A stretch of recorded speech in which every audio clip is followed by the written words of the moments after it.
Est-ce que tu peux nous expliquer la partie que toi tu as organisée cette année, qui est une partie un peu spéciale ou spécifique en fait dans l'Alter Tour? Oui. Alors, donc là, je précise, Riol, qu'on est pendant cette interview sur une échappée belle que j'ai organisée cette année. C'est la première fois que j'organise. C'est même la première fois que je participe à une échappée belle. Pour bien expliquer, je vais revenir à pourquoi on a fait des échappées belles et après dire un peu plus en quoi ça consiste.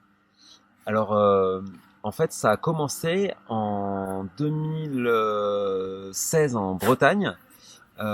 C'était partant du constat qu'on avait pas mal d'étapes, notamment les 2 premières semaines d'août qui étaient pleines, qu'il y avait plein d'alternatives qu'on avait défrichées pendant l'année et sur lesquelles on ne passait pas parce qu'on ne peut pas passer partout. Et puis, c'était aussi la volonté de certaines personnes de tester un voyage à vélo avec un peu plus d'autonomie, notamment sans les véhicules qui nous suivent sur l'Alter Tour. Et donc en 2016, il y a eu 2 échappées belles qui se sont organisées, une je crois de 4 jours, une de 6 jours, et ça a bien marché. Donc depuis, tous les ans, on en fait une ou plusieurs. Alors l'échappée belle, c'est quoi?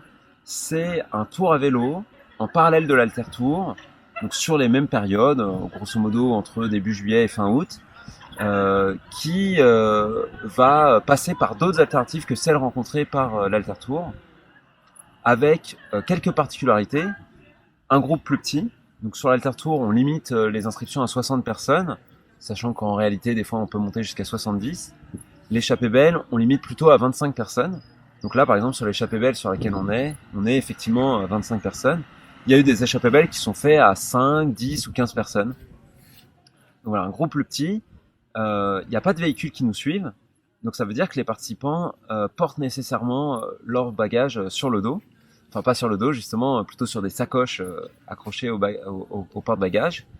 Ce qui fait aussi que forcément on a une capacité de portage moins importante qu'avec les camions de l'Alter Tour. Et donc quand on organise les échappées belles, on donne ces données aux accueillants et les accueillants vont plus nous aider que sur l'Alter Tour. Donc sur l'Alter Tour, on gère la plupart des repas, c'est nous qui faisons les courses. Ça arrive de temps en temps que des accueillants fassent les courses, les préparent à manger, mais c'est plutôt rare. Alors que sur l'échappée belle, c'est plutôt la règle. Donc là, par exemple, tous les accueillants qu'on a vont faire les courses pour nous et vont préparer, alors on va les aider bien sûr, mais on va co-préparer avec eux la plupart des repas. Et on a même certains repas où on arrive où c'est déjà prêt. Il y a une exception, c'est pour les pique-niques des journées sur lesquelles on roule toute la journée, où là, on prend des restes de la veille. Et donc là, par exemple, j'ai demandé aux participants d'emmener un Tupperware pour que chacun puisse emmener son petit pique-nique. Alors que sur l'Alter Tour, bah, systématiquement, on a la logistique du camion avec des gens qui préparent l'étape, enfin, qui préparent le repas. Une spécificité, c'est aussi que sur l'échappée belle, on est un peu plus libre de tester des choses. Donc soit avec des étapes plus longues ou au contraire plus courtes. Voilà, il y a différentes thématiques qui sont faites sur les échappées belles des années précédentes. Moi, ce que j'ai voulu cette année, c'est tester un format où grosso modo on roule une journée et on s'arrête une journée, c'est-à-dire on fait 2 nuits chez l'accueillant. Pourquoi j'ai voulu faire ça? Parce que ça permet de faire des étapes assez importantes, donc de pas mal rouler, ce que je trouvais intéressant dans la dynamique de groupe. Et parce que souvent, en fait, il y avait des gens qui étaient frustrés, parce que sur l'Alter Tour, ça arrive très souvent qu'on fait entre 20 et 40 km, et il y en a qui en redemandent. Donc là, on a des étapes qui font plutôt entre 40 et 70 km. Et par contre, souvent, on est aussi frustré parce qu'on rencontre pas assez les accueillants. Quand on arrive le soir chez les personnes, ou même dans l'après-midi, et qu'on passe tout juste une demi-journée avec eux, et que le lendemain matin, on doit repartir, bah forcément, c'est un peu court pour voir la complexité des projets. Et en plus, il y a toute une logistique dans le fait de monter les tentes, de les démonter le lendemain. Plus sur l'Alter Tour, il faut vider les camions, les re-remplir le lendemain. Donc tout ça prend du temps.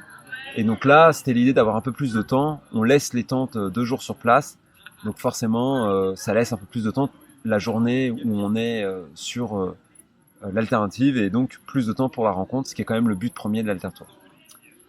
Voilà, en gros, pour les échappées belles. Après, chaque organisateur fait un peu à sa sauce.